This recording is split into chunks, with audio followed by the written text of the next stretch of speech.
and so there's times when you get so tired and so exhausted and so in the hurt that you actually like open up the source code to your humanity.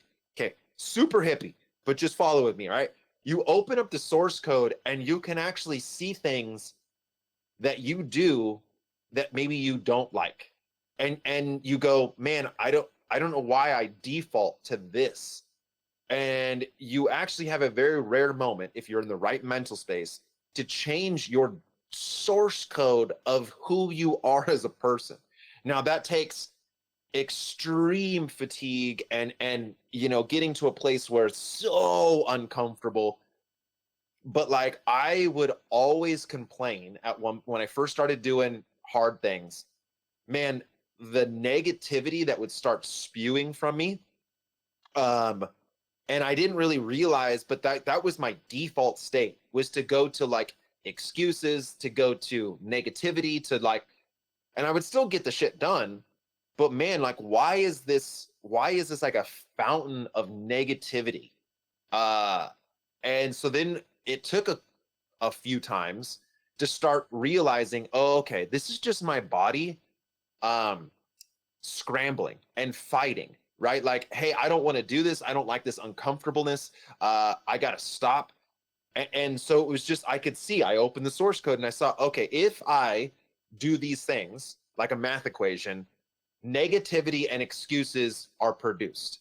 And so then now that I'm aware of that, when those negative feelings and excuses start to arise, I go, oh, I know why this is happening. And I know that I am just now in phase 3 of 7 of, of what my body is going to do.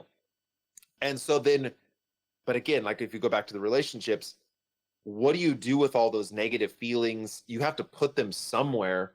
And when your crew or the people around you, or even if someone's not there, like when I do things and my wife isn't there. So in Death Valley, I put these little bands.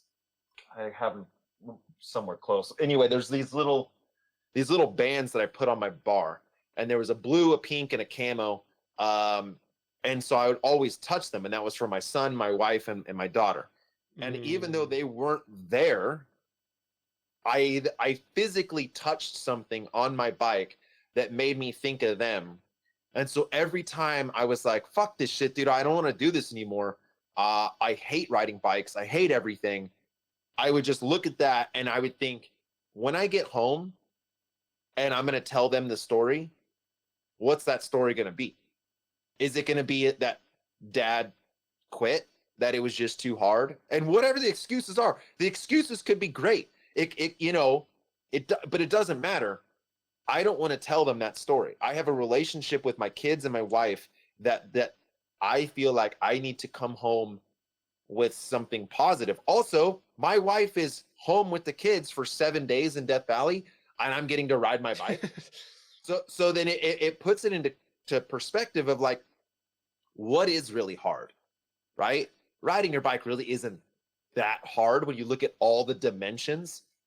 Being home with the kids for 7 days when they're full gas and like, dude, that's hard in so many different ways, right? So like riding your bike isn't that difficult comparatively. So anyways, relationships, extremely important.